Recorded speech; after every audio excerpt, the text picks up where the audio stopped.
It's the end of December here in Alabama, and it's a very funny and odd thing that we're still doing a lot of work here on the farm. I've been working on the chicken pen a little bit, doing some composting back there, and even ordering my first seeds. But today I'm doing something really cool, and I'm building a Ruth Stout garden bed from old hay. So come on.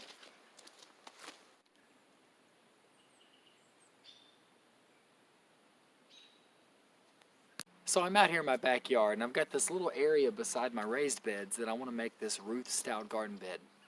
And this area isn't anything magical. The slope kind of hits a really good level point for my yard anyway. It drains pretty well, it gets decent sun exposure, so it's not perfect, but you know, you've probably heard the old saying that if life gives you lemons, you make a Ruth Stout bed, right?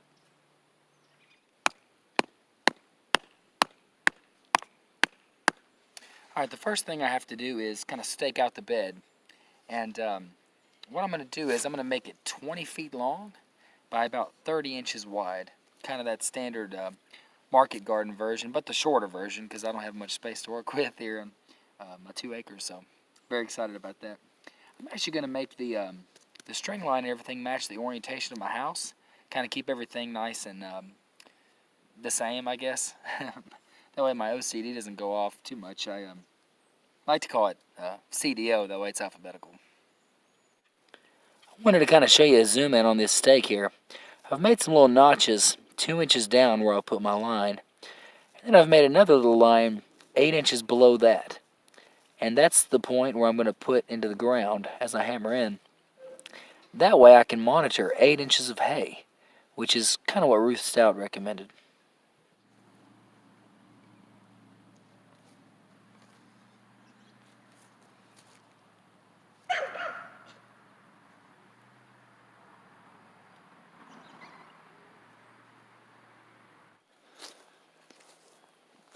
Kitty playing in the leaves. Now you can kind of see the shape of this garden bed. Like I said, it's 20 foot long by 30 inches. And what we're going to do, this is of course year one, we're going to put down the hay, let the grass decompose under, let all the natural good things happen, and plant potatoes here year one. Well then, next fall, quite a bit earlier, now that I know about it, I'm going to come with 10-inch spacing here for a walkway. I'm going to do another bed and do potatoes there. And maybe another one, and we can expand it as much as we'd like. But we can have several rows here of a Ruth Stout garden that is being developed over time as a part of a crop rotation, so that each and every year the soil in the oldest beds gets better and better and better. Oh man, all right. You already put some hay down.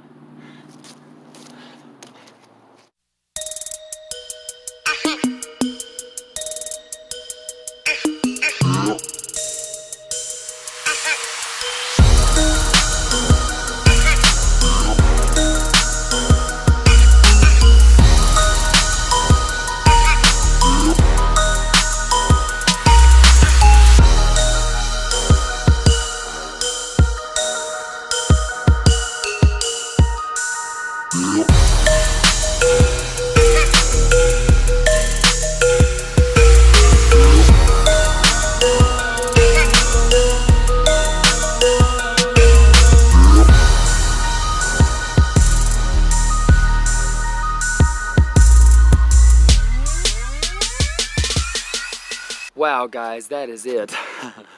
That is all there is to it. Let me spin you around here. There we go. That is a kind of unique looking thing right there. A Ruth Stout bed. So some of the basics of what this is essentially a sheet mulching technique. Much like Back to Eden is very similar to it, except it uses wood chips. But yeah, Ruth Stout, she used hay. I guess that's what she had on hand or what was cheap for her. And it was cheap for me. It was actually free. I had a farmer buddy that lives around here, a good friend of me and my dad's, and he had some old hay that was a little damp here. I guess he didn't want it, so he gifted it to me. So thank you, Tip, if you're watching. I appreciate that. But yeah, so I got free hay. And what shocks me is I had 2 bales because I didn't think that would do it, but look at how much it fluffed up and did 20 feet by 30 inches by about 8 inches deep. Now over time, over the winter time, excuse me, this will settle down. This will settle down to maybe, I don't know, 4 or 5 inches. And then if weeds come through or if we think we need it, I can just take that backup bale and keep building the bed over winter. So pretty fun and interesting. So just to review, pretty much all you have to do to have a Ruth Stout garden bed is to pick you out a spot that gets a nice plenty of sun, drainage the way you want it, whatever you're going to grow there. Get the place you want it the way you want it. And then you just have to make a little string line, measure out a bed.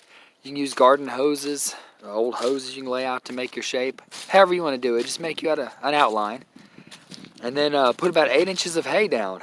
And then it's just a waiting game.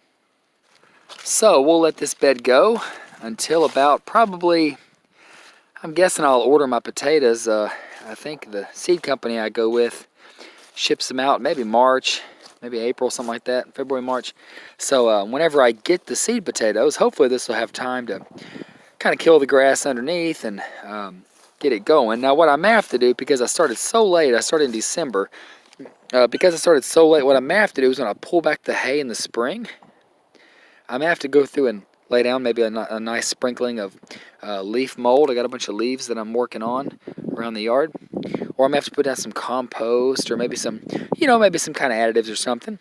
I'll have to see them at that point. But yeah, I can just do that, plant my potatoes in there, and then cover it back up, and Bob's your uncle.